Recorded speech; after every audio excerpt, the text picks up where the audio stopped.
rise.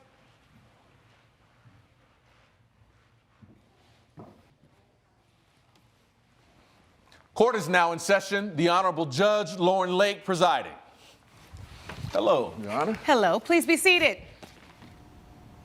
Good day, everyone. Good day. This is the case of Lennox versus Pointer. Mr. Lennox, you are suing Ms. Pointer for $9,800 for breach of contract. Is that correct? Yes, Your Honor.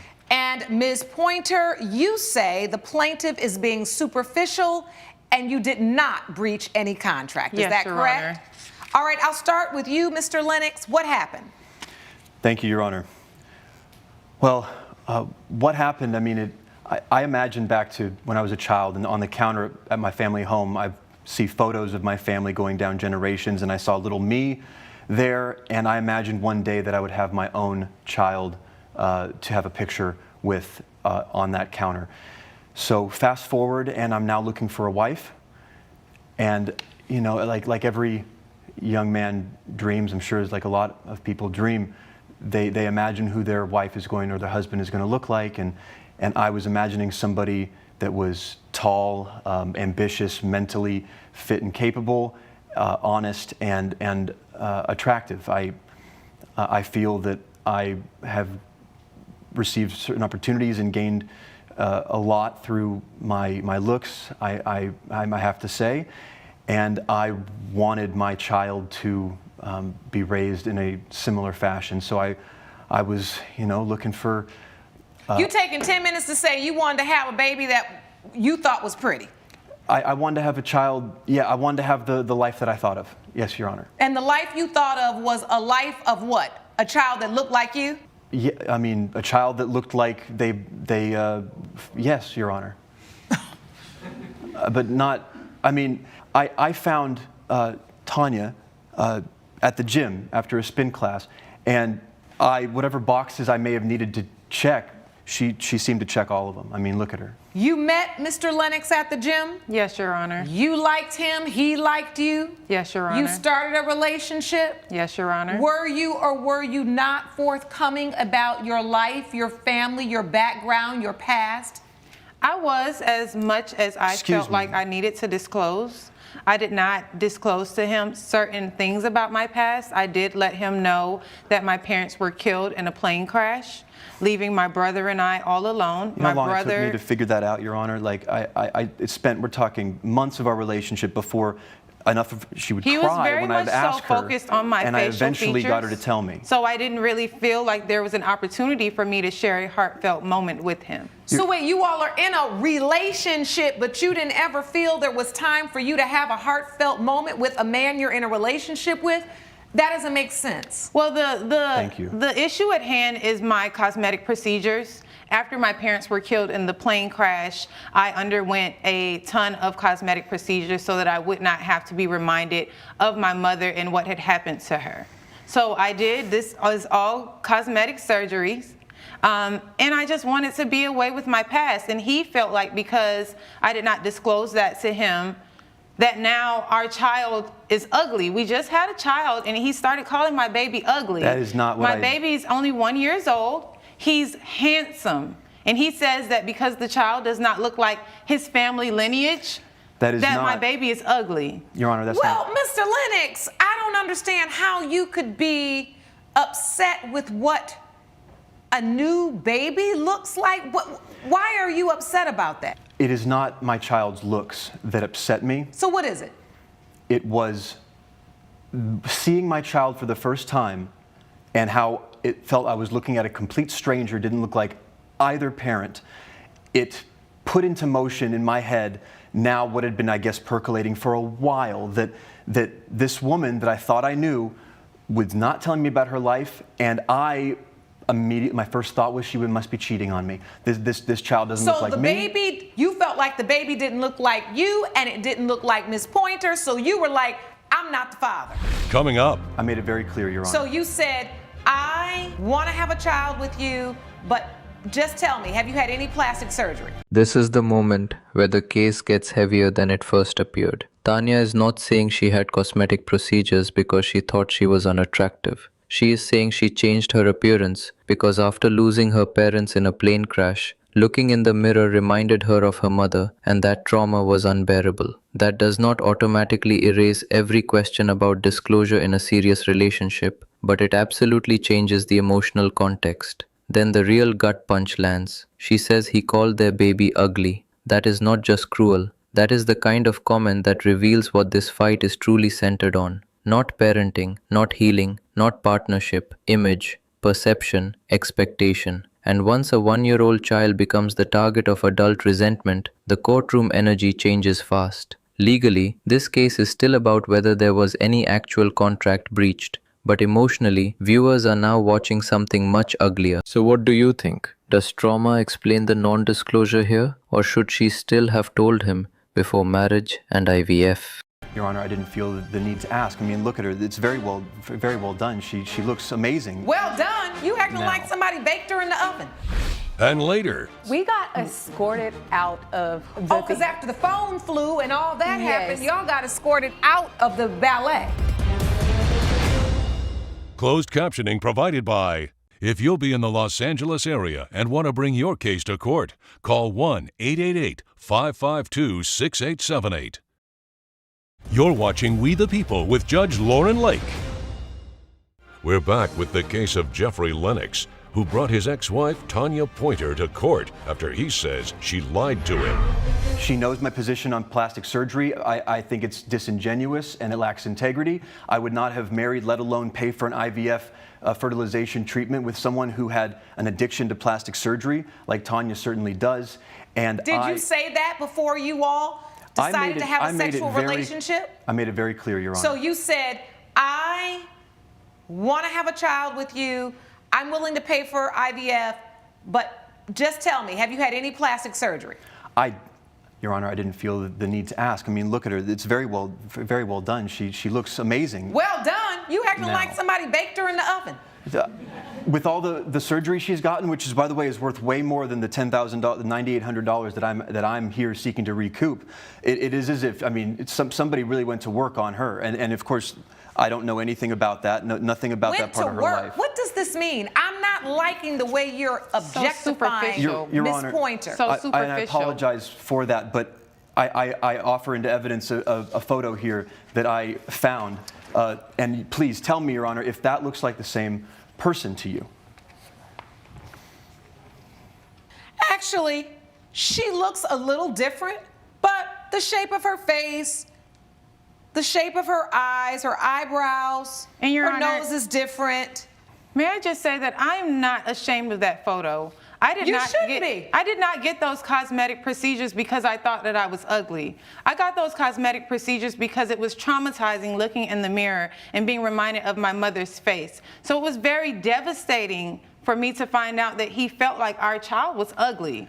I did not get those procedures to become this different person. I got those procedures so that I wouldn't be reminded of what had happened in my past. Then why did you say that you're the new Tanya now and the old Tanya is dead and forget about her? I mean, Because the old the Tanya ugliness- died when her But you parents didn't died. know the old Tanya anyway, right? I didn't, and I still Okay. I don't know the new one either. Okay. I had to pull teeth to get but wait a even minute. this. So your testimony is you don't know her, but you also decided to pay for IVF treatments to have a baby with her, but you didn't know her. She wouldn't answer questions. She wouldn't tell you anything about her past. She wouldn't let you know about her family. But you know what? This is the girl I want to have a baby with through IVF. She Make it assured make me- sense, Mr. Lennox. I don't have all day. She assured me that who she was loved me unconditionally, dearly, and that she was wholly honest with me and that there was no need for me to worry. Now I find out that that entire argument, that entire line, which she allowed me to believe, what I allowed myself to believe,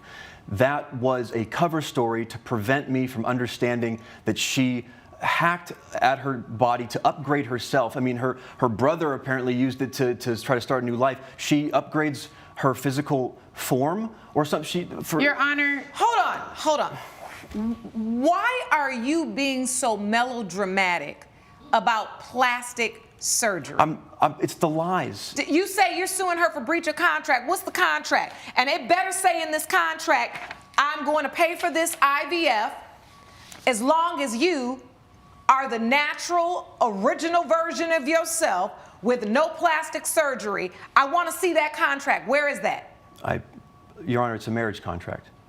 I feel like I have been used. The damage is plain. I was She was beautiful despondent before the surgery. She's beautiful after the surgery. What is the issue? I want to know what your damages are. I was lied to, and I can't have that lack of trust in a relationship for the rest of my life. Okay, so you want to get a divorce? We have gotten a divorce, Your Honor. Okay, so now you're divorced. Yes, so we are. now what's your issue? You got a divorce, you're not with the liar, you're not married to anybody that had plastic surgery anymore. What is your issue? My issue is that we did not have a prenuptial engagement going, and I want some measure of honesty from you, Tanya. Some Your measure of Honor, honesty that you understand. Honesty don't cost $9,800. I want to know, why are you up in here when I could be having my morning tea? Why are you suing? Because I said I had an ugly baby. There you go. Wasting my time. Is a picture of the baby in the evidence? Yes, it is. There he is right there.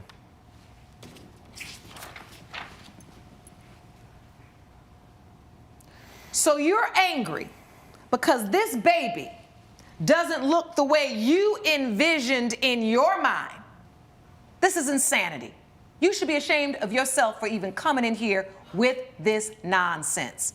Your Honor, if I may, I felt I've made it very clear. I had a dream when I was young, and it was to not have a disingenuous, lying, deceitful wife, and that is what I found that I've had. No, what we found is that you are delusional. Okay. And guess what? If this is really what you wanted, you didn't have the agreement that reflected what your desires truly were. I don't know if this is because you all have broken up. I really don't know what this is about, but you've stood in this courtroom today and got on my last nerve. I don't have any more time for a judgment for the defendant. Court is adjourned.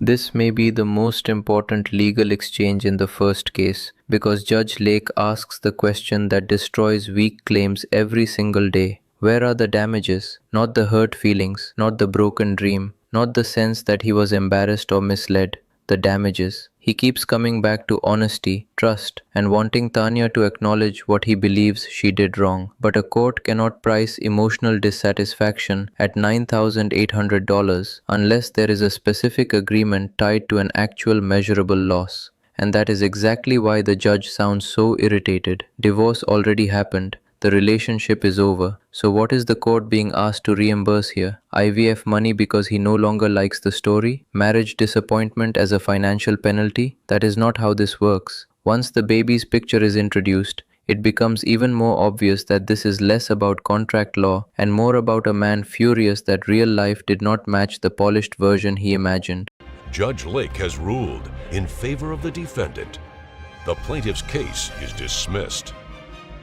I'm just so thankful that someone else can agree with me Yeah, and it's a relief to get away with more upgrades, huh? More money that's not yours that you deserve. Superficial. You're still superficial. Yeah, Have you learned anything? You and the judge got along way too well. Coming up, I was bored out of my mind and decided to text a few of my friends, and he got angry and grabbed it from me. I was not angry. He got angry because I wasn't enjoying it as much as him. When he grabbed it, it flew under the seat in front of us and cracked. closed captioning provided by. You're watching We the People with Judge Lauren Lake. Minden Darcy claims her date made a scene at the ballet, then cracked her phone when he tried to grab it. Jonathan McHenry says Ms. Darcy was rudely texting, distracting everyone around them. Mr. McHenry is countersuing for $303. Good day, everyone. Good day. This is the case of Darcy versus McHenry. Ms. Darcy, you are suing Mr. McHenry for $224 over a cracked cell phone screen. Is that correct? Yes, Your Honor. And defendant Mr. McHenry, you claim that the plaintiff caused this issue, and you're countersuing for $303 for the cost of the ballet tickets. Is that correct? Yes. All right, let's start with you, Ms. Darcy. Tell the court what happened. Your Honor, I'm here today because Jonathan cracked my phone screen because he was throwing a tantrum when I had my phone out at the ballet. I was bored out of my mind and decided to text a few of my friends, and he got angry and grabbed it from me. I was not angry. He got angry because I wasn't enjoying it as much as him, and when he grabbed it, it flew under the seat in front of us and cracked. Mr. McHenry, I do want to hear from you as well. You had good intentions when you bought the ballet tickets. You thought it'd be something Miss Darcy would enjoy. Yes. You enjoy the ballet? Oh, quite a lot, Was Your this Honor. oh, okay, so this wasn't your first ballet?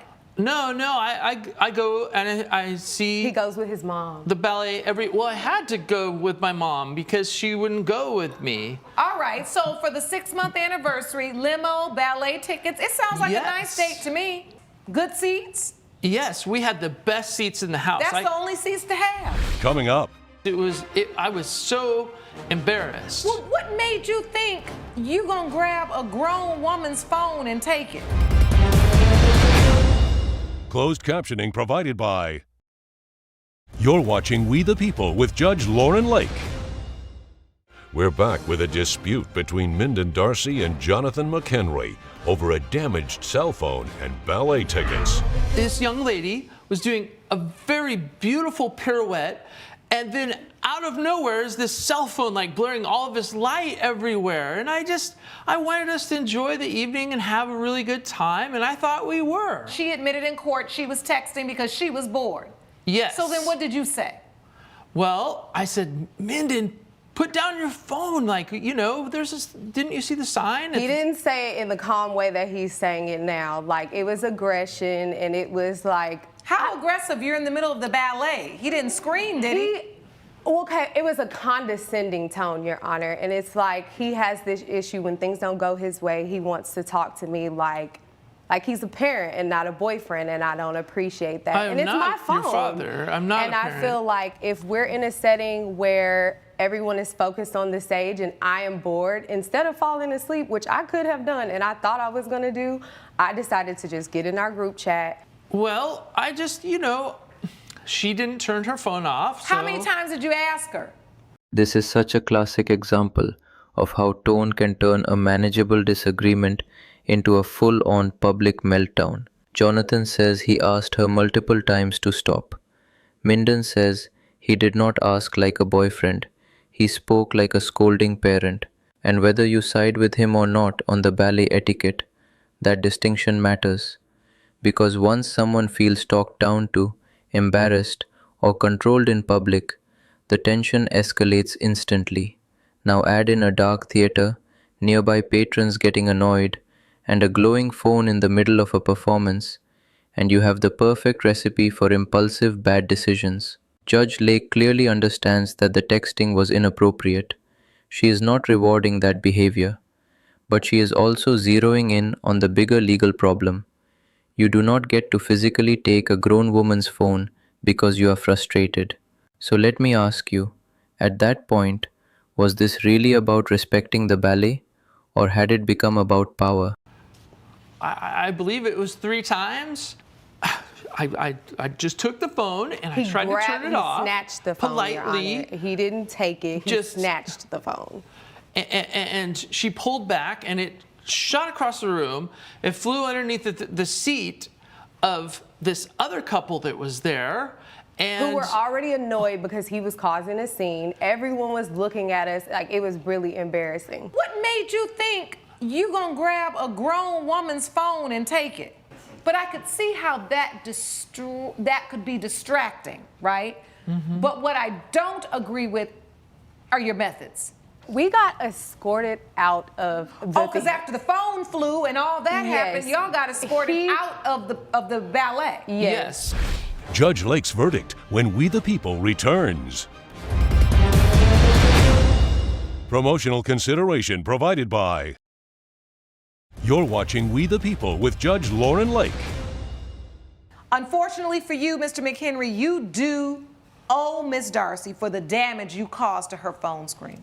That was your doing.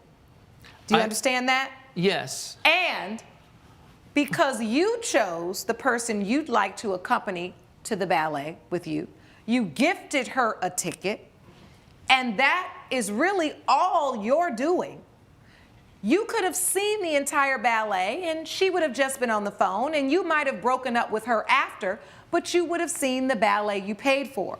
So unfortunately, your actions caused you to miss the ballet and not her. Now, you could have also been cold-blooded like her and just said, excuse me, I'm gonna go to the restroom, and gone to get the security, and you could have had them escort her out, and you could have stayed and enjoyed the ballet. Then you wouldn't be missing anything. A lot of other options. Unfortunately, you chose the wrong one. Judgment for the plaintiff for $224. The defendant's counterclaim is dismissed. Court is adjourned. Judge Lake has ruled in favor of the plaintiff. The defendant owes $224. Judge Lake's ruling in the second case is actually a clean, practical lesson in how personal responsibility works.